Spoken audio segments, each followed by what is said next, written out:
சினிமாவில் கவனிக்கத்தக்க படங்களை இயக்கிய வேலு பிரபாகரன் உடல்நலக்குறைவு காரணமாக இன்று அதிகாலை காலமானார். அவருக்கு வயது 68.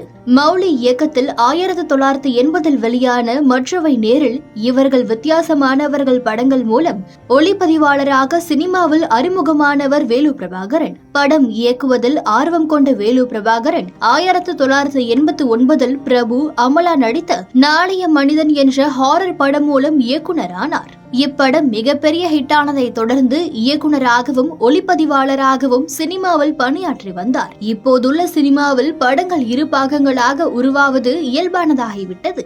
ஆனால் தமிழ் சினிமாவில் சீக்வல் படம் என்ற ட்ரெண்டை துவக்கி வைத்தது கமல்ஹாசன் நடிப்பில் SP முத்துராமன் இயக்கிய ஜப்பானில் கல்யாணராமன் என்றால் இரண்டாவது முறையாக சீக்வல் படம் எடுத்தது வேலு பிரபாகரன் தான். அவர் இயக்கிய நாளைய மனிதன் படத்தின் சீக்வலாக அதிசய மனிதன் படத்தை இயக்கினார். தொடர்ச்சியாக புதிய ஆட்சி, அசுரன், ராஜாளி என அதிரடி படங்களாக எடுத்து வந்த வேலு பிரபாகரன் பின்பு தன் சினிமா பாணியை மாற்றினார். ஒரு வகையில் இப்படங்கள் அடைந்த தோல்வியும் அதற்கு ஒரு காரணம் என சொல்லலாம். சமூகத்தில் நிலவும் கடவுள் சார்ந்த மூட நம்பிக்கைகளையும் சாதிய ஏற்றத்தாழ்வுகளையும் கேள்வி கேட்கும்படியாக கடவுள் படத்தை இயக்கியிருந்தார். இப்படம் பரவலான வரவேற்பை பெற்றது. அதே சமயம் அதன் கருத்துக்களுக்காக சர்ச்சைக்கும் உள்ளானது. பின்பு அவர் இயக்கிய புரட்சிக்காரன் படத்திலும் மத எதிர்ப்பு கருத்துக்களை பேசியிருந்தார். இதன் பிறகு பாலியல் கல்வி சார்ந்தும் அதனை பற்றிய விழிப்புணர்வு ஏற்படுத்தவும் படங்கள் இயக்குவதாக சொல்லி காதல் கதை, ஒரு இயக்குனரின் காதல் டைரி போன்ற படங்களை இயக்கினார்.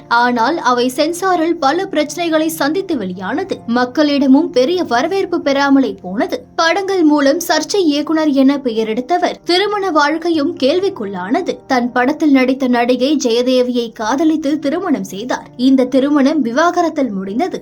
இதையடுத்து தனது 60வது வயதில் தான் இயக்கிய காதல் கதை படத்தில் நடித்த நாயகி ஷெர்லி தாஸை 2017ஆம் ஆண்டு இவர் திருமணம் செய்தார். தன்னை விட வயதில் மிக குறைந்த நடிகையை வேலு பிரபாகரன் திருமணம் செய்ததாக அப்போது சர்ச்சைகள் எழுந்தன. துவக்க காலத்தில் சில படங்களில் வேலு பிரபாகரன் நடித்திருந்தாலும் 2019க்கு பிறகு நடிகராக மட்டுமே சினிமாவில் தொடர்ந்தார். அப்படி gangs of Madras, Django, anti Indian, cadaver, pizza 3, raid, weapon, Gajana போன்ற படங்களில் நடித்தார். 8 ஆண்டுகள் படம் இயக்காமல் இருந்தவர் கடைசியாக மன்சூர் அலிகான் நடிப்பில் யார் அந்த சார் படத்தை இயக்கி அதன் வெளியீட்டு பணிகளில் இருந்தார்.